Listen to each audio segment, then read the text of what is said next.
on peut comprendre l'éthique et la résilience. Il y a des Belges qui travaillent, cette question est pertinente en tout cas, puisque j'ai des collègues belges qui travaillent sur cette question. Alors, je pense que quand la culture est... Il y a plusieurs formes de normativité. Il y a la normativité statistique. On doit tous avoir à peu près 1 gramme de sucre dans le sang, sinon on n'est pas bien. On est en hypoglycémie ou on est diabétique. Ça, c'est la norme statistique. Mais parmi nous, il y a des gens qui sont malades d'hypoglycémie à 0,70, qui sont blancs, qui font des vertiges, et qui sont malades, alors que d'autres, à 0,30, ils continuent à blaguer. Donc ils sont anormaux, et pourtant parfaitement sains. Et ils sont pourtant anormaux. C'est pas normal d'être bien à 0,30 g de sucre par litre. Et bien, il y a des gens qui sont comme ça. Ils sont sains et anormaux, statistiquement.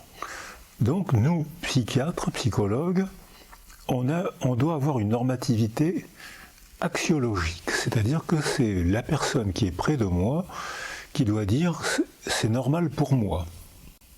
Donc s'il est homosexuel, c'est normal pour lui, donc je rentre dans son monde d'homosexuel.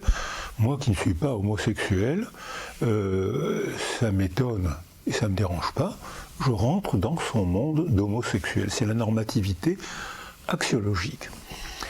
Et puis, il y a aussi la normativité dogmatique, c'est-à-dire que moi, je sais, j'ai plus de diplômes que vous, et actuellement, on est dans une culture du diplôme. La hiérarchie sociale, le clivage social est fait par le diplôme. La nouvelle aristocratie aujourd'hui, c'est celle du diplôme. C'est pas celle de la force, c'est pas celle de l'arme, c'est pas celle de la terre, c'est celle du diplôme, qui provoque d'ailleurs la haine des clercs.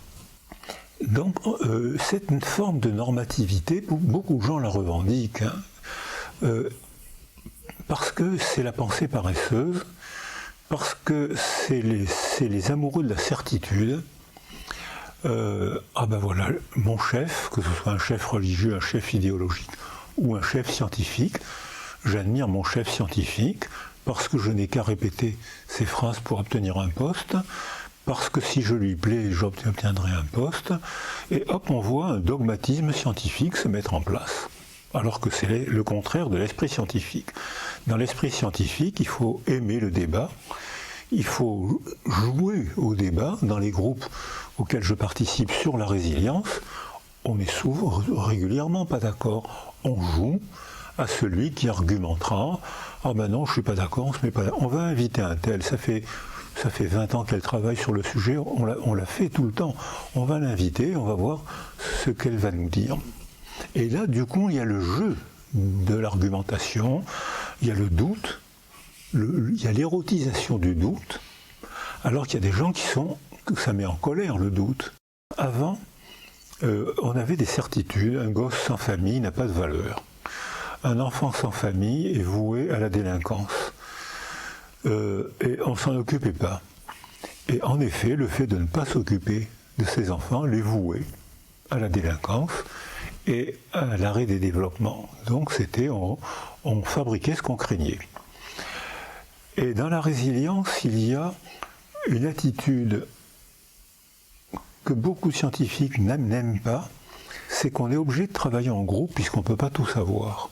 On ne peut pas être biologiste, neurologue, psychologue, anthropologue, on ne peut pas tout savoir. Donc on est obligé de travailler en groupe. Il y a des gens qui adorent ça, mais ça contraint à... On ne va pas aussi profondément que celui qui prend son canal et qui suit sa route jusqu'au prix Nobel. Les gens, donc voilà, c'est deux épistémies différentes. Il y a celui qui veut le prix Nobel et nous, praticiens, on est invités aux connaissances transversales. Et dans les théories de la résilience, quand j'ai commencé à travailler sur la résilience, j'ai quitté l'attitude psychanalytique qui consistait à se taire pour laisser l'autre parler. Et plus je travaillais les théories et les pratiques de la résilience, plus je m'engageais avec mes patients et j'ai essayé d'établir avec les patients les relations que j'établissais dans les groupes de recherche. Et moi, ça me mettait mal à l'aise, donc il y en avait déjà un qui était guéri. C'est-à-dire que moi, ça me mettait bien à l'aise, ça m'enlevait mon malaise. que la psychanalyse induit. C'est-à-dire que j'étais à l'époque où nos maîtres psychanalystes nous disaient il ne faut pas que le patient entende le son de votre voix. J'ai essayé de le faire, ça me rendait très mal à l'aise et ça rendait mes patients mal à l'aise aussi.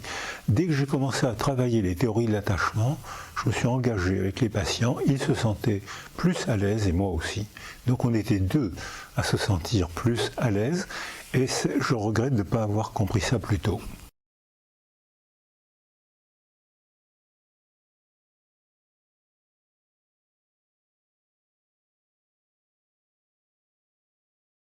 Absolument.